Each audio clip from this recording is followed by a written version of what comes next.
I suppose I am somewhat known around here, so I won't spend that much time introducing myself. Very briefly, I'll actually cut right to the chase. If you're interested, the content of this all is going to be just some words about me, what I think I can perhaps not teach you, but perhaps I can make you think about things that you haven't thought before. And I will give you some tips. Many of you may not need them. Maybe some people that are going to watch the recording will need them. We'll see. And hopefully we'll also have enough time to look at all the beautiful hands that I have prepared. So without much further ado, let's just start. So the very brief chronological sequence of how I started was nothing too spectacular. I started in 2009, somewhat good times, I guess, and I started as a short stacker. Didn't go all that well, wasn't all that interested in it, and so I switched to sit and goes in 2010. I had some minor success, some cash went to my bank account, but certainly not enough for me to be satisfied. And most of that time I spent on PokerStrategy.com. I suppose many of you have spent your time there as well and probably wasted quite a lot of time there, just as I did. So in 2011, I made the conscious decision to switch to SixMax, thinking that, actually that's a funny story. I started out with those SMGs. I had quite some success, to be honest. Before Black Friday, I think I got something like 3K relatively quickly. And I played like a monkey. I didn't really know what to do. I had read some 3 or maybe I don't know how many Poker Strategy articles. I really sucked. But somehow I got the money. I thought I was God. I thought that I'm destined to win. And that was a very dangerous illusion because when Black Friday happened, I lost, I think, my whole bankroll on full tilt. Because obviously I got my whole bankroll on full tilt, which is something that Gordon specifically advises nobody to do. And I learned my lesson, but it was a pretty hard one because I had to get a second Poker Strategy starting capital, and then it didn't go all that well, not at all. Spent something like a year trying to grind it up with sit and goes, and I basically was break even. I think I may have even been losing at that point. So I switched to SixMax thinking that the logical sequence for me would be to first master 100 big blind play, which is after which I would then go to MTTs and crush everyone because I would be better at them. I'll be better than them at the 100 big blind game. So the funny thing is, I started SixMax, and at one point, I completely forgot about that MTT plan because I guess I got really consumed in all the strategic opportunities that SixMax offers you. It's a very consuming game. It really makes you think, and I just really enjoyed it way much more. So the embarrassing part is that at that point, I had already 2 years of experience behind me, and I had nothing to show for it. I had basically no real profits, no nothing, and it took me 2 more years at PokerStrategy.com to actually get to an L25. So I think it's pretty apparent that I'm not exactly what you could call a great talent. At the same time, the point I'm trying to make is that I think that my talent is hardworking, but not necessarily poker. I don't think that I have this inherent poker super skill. It's just that I put in the hours, I put them well, and I ask very good questions right from the start. It's just that when you ask questions on Poker Strategy, you get answers like it depends, or you have to have reads, and every single bullshit answer that you have heard yourselves, I believe. Nonetheless, after these 2 years and that very embarrassing NL25 story, I was lucky enough to come across one of the courses that Gordon sold on his website. Saw some videos on PokerStrategy.com, and I immediately recognized who was going to be my next coach. And ever since I watched some of his first videos and I watched heads-up videos as well, I didn't care.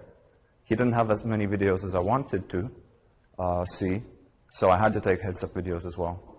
And I even started playing some heads-up. I just was completely consumed. I was completely obsessed with the idea of Gordon teaching me.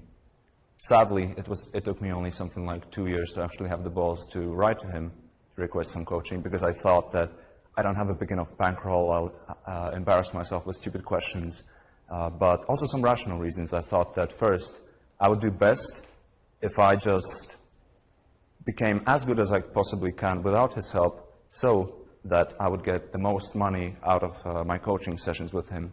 Because obviously when your bankroll is not huge enough, it is quite a drag to pay, what was your rate, like 400 all the time? Well, in the beginning was very low, but more 500.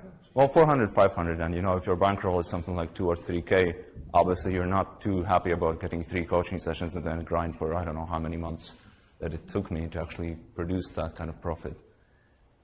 Anyways, I watched that first course, was something about 6 months. Don't remember the exact name, and almost immediately I moved to NO100, and almost immediately I became a pro in just a few months. It was incredible, really. I was making nothing, and one course, or 2 courses maybe perhaps, turned me into a pro immediately. So, unfortunately, I joined CFP only in 2015. There was no chance to join before, but I could have asked for private coaching before, or any kind of a deal, really. Something that Hans did, basically, is what I should have done. But, all right, I didn't do that. My mistake was that for 2 years I tried to do everything on my own, and I watched a lot of videos. I did a lot of really unproductive stuff. But make no mistake, I was not slacking off at no time. In university, I remember sadly, I was trying to get a degree in university, a worthless degree. I have never worked in that field. I will never work in that field. I completely hate that field. But I took those courses anyways, and during lectures, whenever it was possible, I just analyzed hands on my laptop. Basically, whenever it was possible. And the hands that I played the previous night or something, I didn't sleep that much back then either. So I considered I worked a lot. It's not like I'm a talent. I completely don't consider myself a talent at poker specifically. It's just that I worked. That's what I believe made me what I am. And yeah, in 2015 I joined CFP. You know how I joined. Gordon has told the story. You are familiar with it, I assume. And the rest is pretty much history. I finished in 5 months and 24 days. Yes, it's a little bit unfair because I guess I'm the highest skilled player that ever joined, and probably no one will beat me, which I don't care about. I mean, beat me if you can, but you probably can't, and I'm happy about it. Even though I know that I wasn't all that good either in CFP, I don't think so. And yeah, I averaged, I guess, 10K plus euros a month. And currently, I'm still improving daily, earning 10 to 25K euros a month. Depends on how much volume I put in, of course.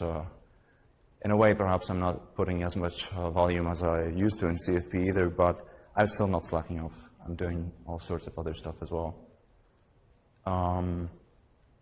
There had to be some graphs. No? Speak a bit louder. Oh, sure. Oh, yeah, because of the room and all that. Oh, that's a pity. There should have been some graphs, but okay, I guess never mind. Well, anyways, I wanted to say something about those graphs. I have to apologize to Gordon for not having produced a more marketable graph during my CFP stay.